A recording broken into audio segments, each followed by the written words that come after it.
step into the House of Death, a chilling episode from the Mysterious Traveler radio series. Experience strange occurrences, dark mysteries, and a tale that will leave you on the edge of your seat. Like this video so we post the entire episode, and don't forget to subscribe for more thrilling adventures. Will you dare to enter the house? Your journey awaits. The Mysterious Traveler. Another journey into the realm of the strange and terrifying. I hope you will enjoy the trip, that it will thrill you a little and chill you a little. So settle back, get a good grip on your nerves. Where are we going? You'll find out when we get there. I hope it's not making you nervous, being alone with me here in the dark. Darkness stirs strange terrors in some minds. For the things that happen at night are sometimes most upsetting. Things such as cats that vanish or die, as in the tale of The House of Death.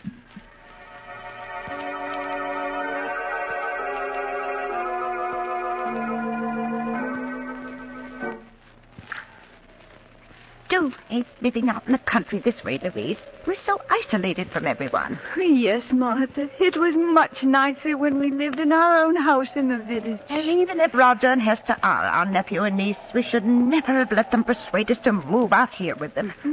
Oh, doesn't that wind ever stop blowing? Martha, Roger and Hester are coming. I just saw the car turn into the drive. Hope they've brought a maid. What's the matter with Toby and Queenie? Oh, Mother's little darling's hungry. Even Toby and Queenie don't like living here. Yes, they do seem unhappy. But Toby hasn't been eating well at all. Louise, it's very foolish out living here with Roger and Hester. I think we should move back to our house in the village where we can really be happy. Oh, Martha, could we? I see no reason why we can't. So much nonsense about our being invalids and too old to live alone. Hello, Aunt Martha. Aunt Louise? Oh, Roger, were you able to get a maid for us? Oh, I'm sorry about that, Aunt Louise. I tried, but it's just impossible to get a maid these days. Roger, you know we need someone to push Louise around in her wheelchair. It's too much for me. Well, I'm sure Hester will do anything you ask. How are you, Aunt Louise? Aunt Martha? I brought you some good hot tea and some biscuits. Thank you, dear. Roger, Louise and I have been talking things over. Now, it is very kind of Hester and you to invite us to live with you, but we were much happier living in the village and would like to go back to our house. What? But, Aunt Martha, it's much better for you here. Why, of course. You're homesick, that's all. Why, certainly in time you'll come to love this place as we do. Now, we don't want to hear another word about your leaving us. We couldn't be happy thinking of the two of you living alone in that house in the village. Come along, Roger. Let them drink their tea. Yes, Hester. Well, see you both later. They're really so good to us, Martha. But I do wish they'd let us return to our own house. Those tea taste strange. You tried it yet, Louise? No? Well, yes, you're right. It does taste funny. Probably the water here they use. Nothing out here seems as good as it was home. We better not drink any more of it. No, do you remember the little teas we used to give when we lived in the village? Mary Thompson came over every afternoon. It was so nice. There's no reason why we can't move back to our house and have those teas again. But you heard what Roger and Hester said. Our health isn't so good, and we need someone to look after us. Well, what of it? All that money Father left us, we can afford a dozen servants. Yes, Louise, I think we'd better plan to return home.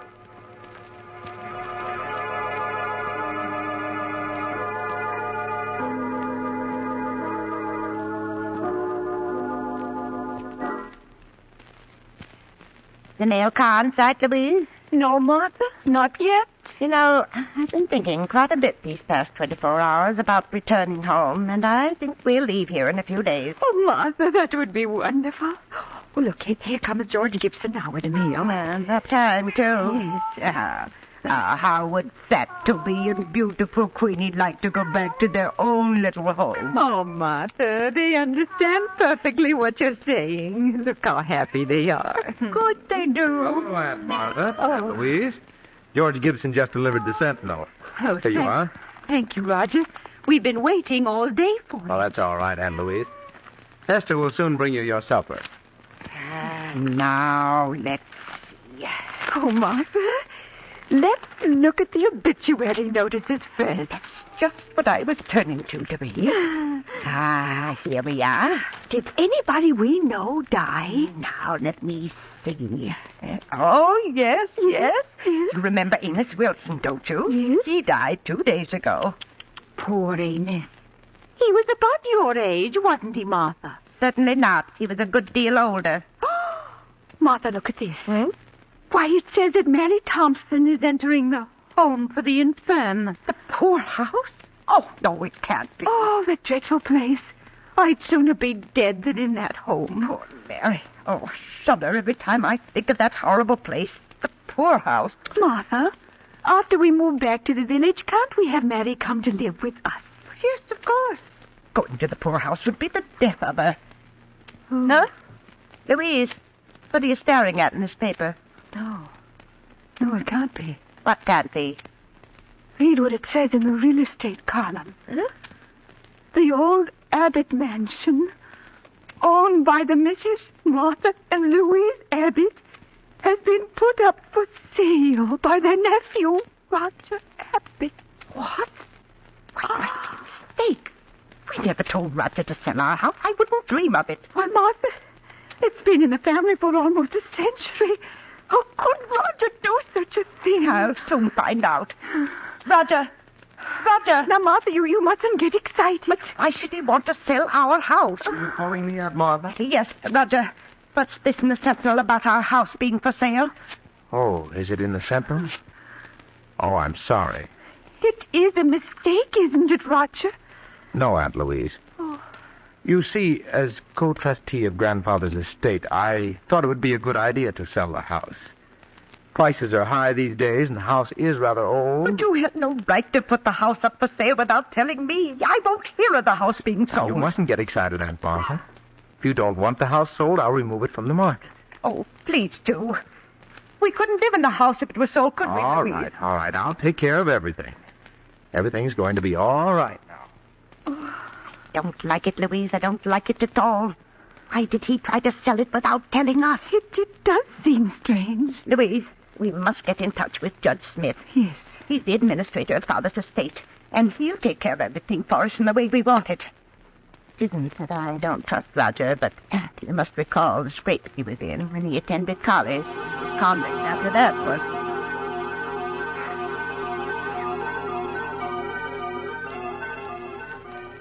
Oh, then there was the matter of that bad check Roger gave. It hadn't been for his dear father, but someone's coming, Martha. I had your stuff for you. Now, please eat them before they get cold. Yes, Hester. There you are. Just call me if there's anything else you want. Does Mother's beautiful Queenie want something to eat? I don't see Toby any place around. Well, he's probably in the kitchen. Now, say pretty please, Queenie, and Mother give you this nice piece of meat. That's Mother's darling. Here you are. Oh, isn't she lovely, Louise? Oh, yes. Queenie has such wonderful manners. We'd better eat our soup before it gets cold, Martha. Yes. As I was saying, Louise, I don't care for Roger's attitude at all. Ask me, he's been behaving very strangely. Yes, Martha. Martha. Martha, that piece of meat you gave Queenie doesn't seem to have agreed with her. She looks ill. Oh, yes, you're right. Oh, Queenie, what's the matter with Mother's little darling? Martha, she's in agony.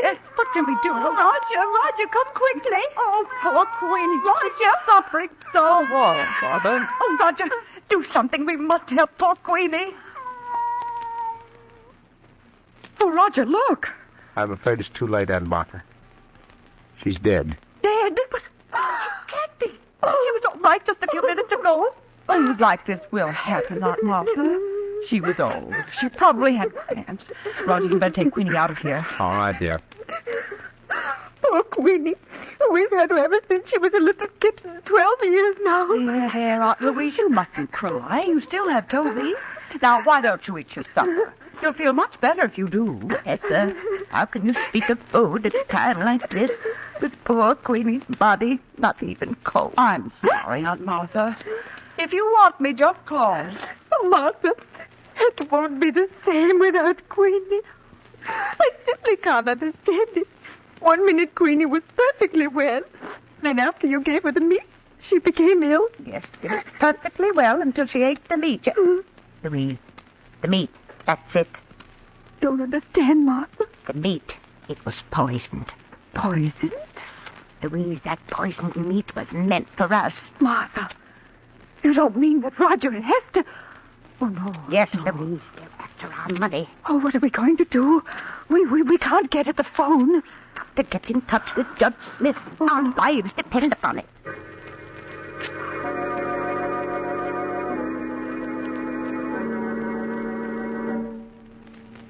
The two old ladies stared at each other, terror in their eyes. The minutes dragged into hours, and each hour was a nightmare, as they waited for the time to come when they could make the one contact between themselves and the outside world. Do you see George Gibson's car yet, Martha? No, Louise, but he should be in sight any minute now. Oh, what if Hester or Roger come home before he gets here? Then we won't be able to talk to him about our message to Judge Smith. Now, Louise, you know Roger isn't due home from work for another hour. Yes, but what about Hester? She's over at the Miller's farm, and she's liable to return any minute. Louise, I see George Gibson's car. Oh, he's just turning into the drive. Hurry, Martha, hurry. All right, hurry. The window. Martha, call to him quick before he gets away. George Gibson. Hello? Who's calling? And look over this way, George. It's Martha Abbott. I want to see you. Oh, it's you, Martha. Well, howdy, I'm a coming. He's coming to meet you here. Now we'll be able to get in touch with Judge Smith.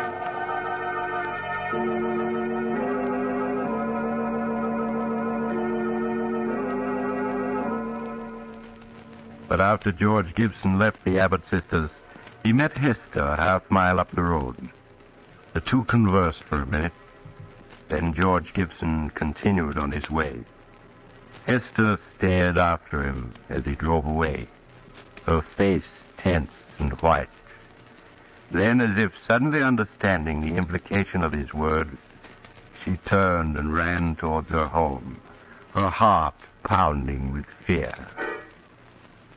Roger, I just met George Gibson, and he told me that when he delivered the mail here, Aunt Martha and Aunt Louise called him into the house. Call him into the house? Yes.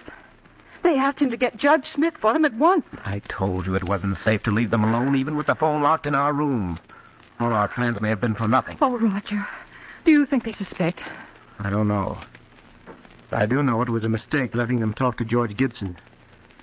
After all our careful work, we can't let everything be spoiled now.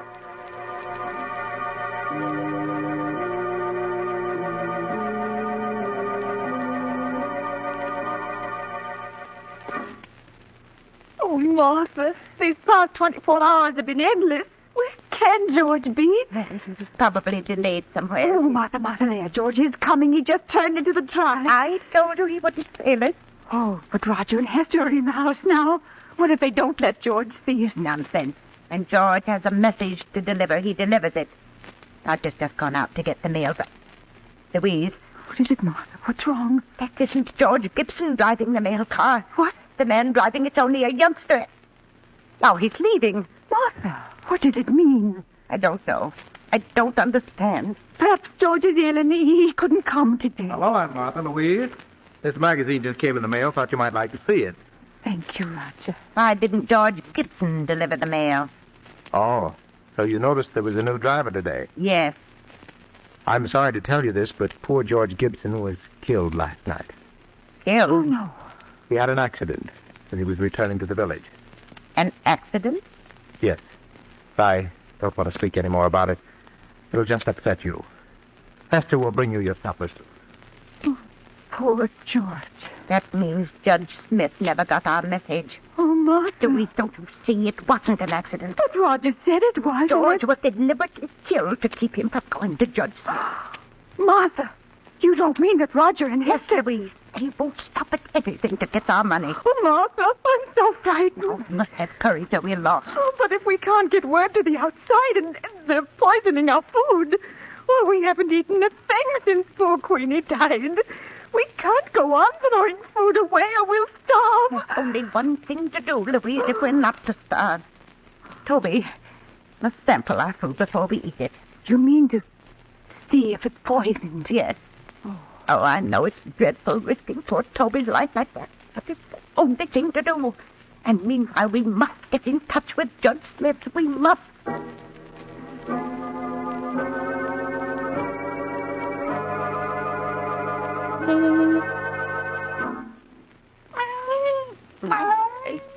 You are, Toby, a nice piece of meat for Mother's little darling. Martha, what are you feeding Toby? He gets plenty to eat in the kitchen. Of course. I've always fed Toby from my own plate. He expects it. But Aunt Martha, if you feed that meat to the cat, there won't be enough for you. Yes. If you're to get well, you need all that food. Now, I don't want you feeding Toby any more of it. Here, Toby. Come along, boy. Come on out to the kitchen while Aunt Martha and Louise eat their supper.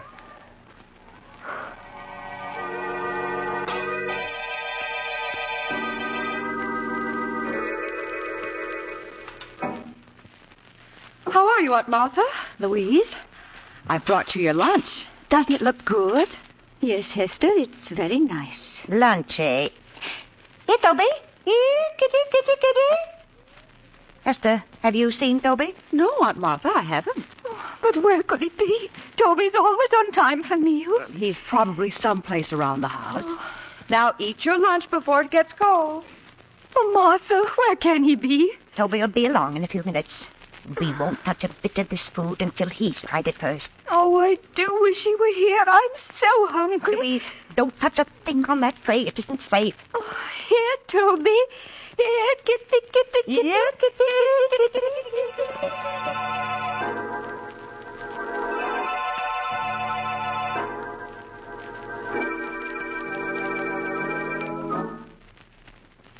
Good evening, Aunt Martha. Louise, how are you? Good evening, Roger. I have your supper here for you two. But, Aunt Martha, neither of you ate your lunch. What's wrong? We weren't hungry, Hester. Have you found Toby yet? No. I've looked everywhere for him, but he seems to have disappeared. Oh, no. Now, you mustn't worry. I'm sure he'll turn up. Yes. Aunt Martha, you and Louise can't afford to miss meals in your state of health. Why, certainly not. Now, we want you to eat everything that Hester has brought you. Yes, you'll make us very unhappy if you don't. Now eat it while it's hot. Come along, Roger. I'll get you your supper. All right, dear. Did you hear what she said about Toby, Louise? Yes, he's vanished. Nonsense, they've killed him. You saw how angry they were last night when we fed Toby from our plates. They've killed him, so he won't spoil their plans. Martha, what are we going to do? I'm so hungry. Have to get word to Judge Smith before it's too late. But how? Tomorrow, I'm going to go out to the road and try to get to the village. But, Martha, it's 2 miles to the village, and you know you can't walk more than a few yards. You're not strong enough. Louise, with either starvation or poisoning staring us in the face, we haven't any choice. I must try to reach the village.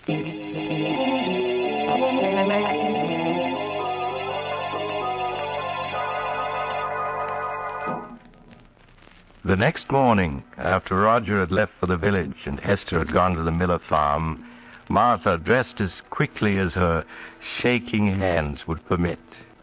Louise watched nervously as her sister quietly opened the door and started on her long, painful way to the village. Hello, Aunt Louise. Oh, Why, where's Aunt Martha? Aunt Martha? She's someplace around the house. But I've just been through the house. Why, her closet is open. Her hat and coat are missing. Aunt Louise, did Martha leave this house? Why, yes, she said she wanted to go for a walk. Go for a walk? At her age and in weather like this? Why, it'll be the death of her. Did she start out toward the village? Answer me. Yes, Hester. Telephone Roger at his office. She must be stopped.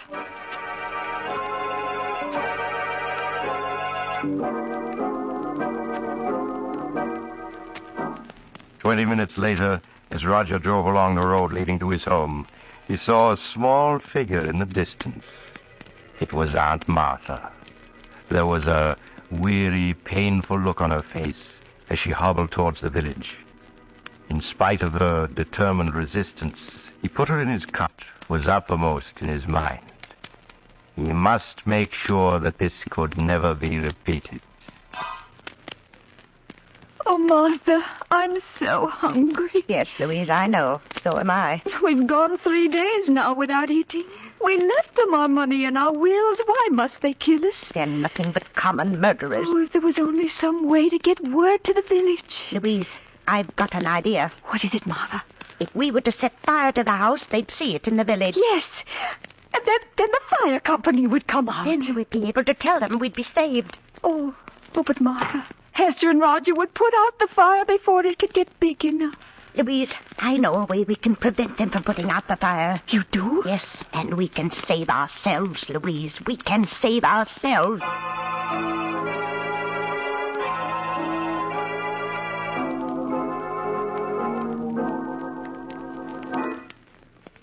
Here, Toby. Here, kitty. And Martha, why are you looking down the cellar? You should be in your room. Yes, it's drafty out here in the hall. Now, come on, close the cellar door and go back to your room. But I heard Toby crying. He's down in the cellar, and I won't go to my room until I get But him. Aunt Martha, Roger, just to put Aunt Martha's mind at ease, why don't you go down to the cellar and see if Toby is there? Oh, all right. If you ask me, it's just a waste of time. Oh, please help him look for Toby, Hester. You'll find him so much quicker if you both look for him. Oh, very well. But you go back to your room so you won't catch cold. Roger, you seen him? He doesn't seem to be any place here in the cellar. Now we'll see just how smart you are, trying to poison us. There, he won't stop us from escaping now. I must get Louise. Louise! Louise! No, Louise, it worked. Martha, you mean you were able to lock them in the cellar? Yes, and with the door locked, he can't get out. Oh, Martha, unlock the door. Let us go. oh, they found out they're locked in. Don't you worry about it, Louise. I'll take care of everything. Oh, Martha. Martha. Martha, what are you doing with that kerosene lamp? I'm pouring the kerosene around the room so that it'll burn. You ready to leave, Louise? Yes, Martha. Strike a match and start the fire. Please, Martha, please open the door. Oh, how quickly it's starting to spread. Yes, we better leave. I'll push your wheelchair, Louise, and you try to help by rolling the wheels. Yes, Louise. There. Yes, we're coming along nicely. Oh, Martha, I hate to do this. Louise, you mustn't waste any pity on them. Even if they are our niece and nephew, they're nothing but common murderers. Yes, I suppose you're right. Now I'll just open the front door and we'll be free. Roll the wheels a bit, Louise. Yes, I am. Just a few feet more and we'll be safe. There. Far enough away from the house to be perfectly safe. Oh, my. The whole house is on fire now. Yes, lovely fire, isn't it? I don't feel cold at all. Oh, do you think they can see it in the village by now, Martha? I'm sure they do. Remember, Louise, when the fire company gets here, we don't know what happened to Roger and Hester. We just managed to get out ourselves. Yes, Martha. If we told them what we were forced to do to escape, we'd have to reveal that our own niece and nephew were poisoned, murderers. We don't want to disgrace the family name, Louise. Oh, no, Martha. Of course not. Oh, look, Martha, look. The roof is beginning to go.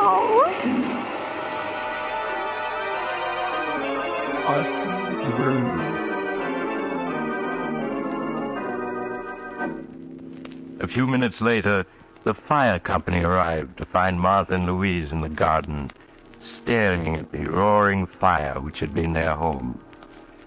It was too late to save the other occupants of the house, so the men were forced to stand by helplessly and watch it burn.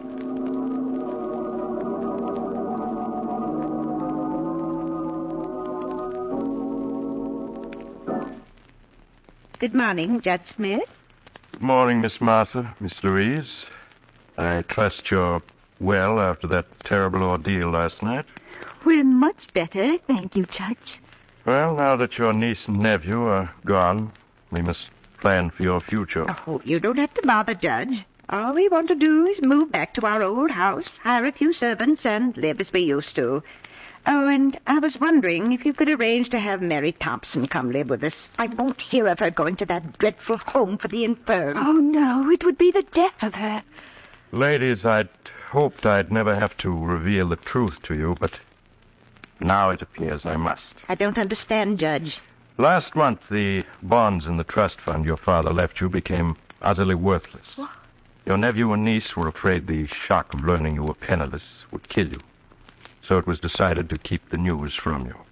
That's why the three of us persuaded you to move in with them. Your house here in the village had to be sold to meet debts of the estate. That can't be. Father left us so much. It's all worthless now. Perhaps I should have told you this a month ago. But your niece and nephew wouldn't hear of it. In spite of the fact that they had only Roger's salary to live on, they were determined to prevent you from ever learning of your misfortune. But the deaths of poor Queenie and Toby, of George Gibson. George Gibson? Yes. I'm afraid I don't understand. Surely you heard he was killed a few days ago when a tire on his car blew out and it overturned. You mean he wasn't murdered? Certainly not. Are you feeling well? Has my news been too much for you? No. Well, now that your niece and nephew are gone and there's no one to support you, I'm afraid there's only one thing left. One thing left. What's that? I'm sorry to say, the home for the infirm, the poorhouse.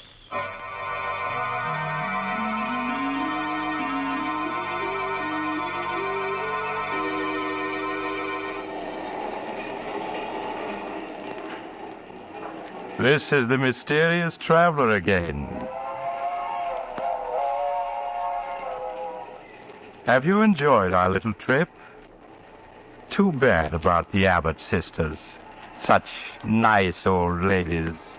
But then, how were they to know that poor Queenie died of cramps, not poison? After all, you can't be too careful, can you? Would you care for a sandwich? They're very delicious.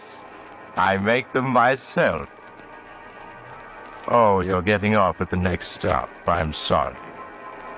Perhaps you'll join me again soon. I take this same train every week.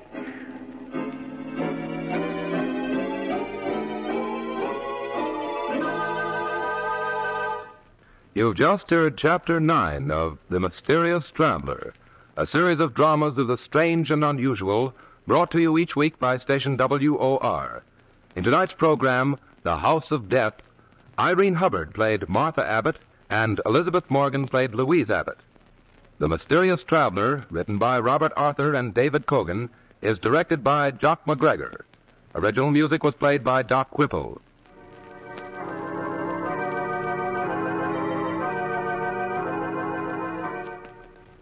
Listen next week to a tale titled The Man Who Knew Too Much. Another Tale of the Mysterious Traveler.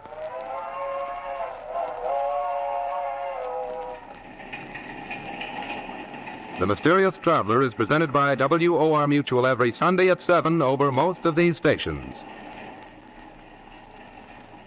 This is Mutual.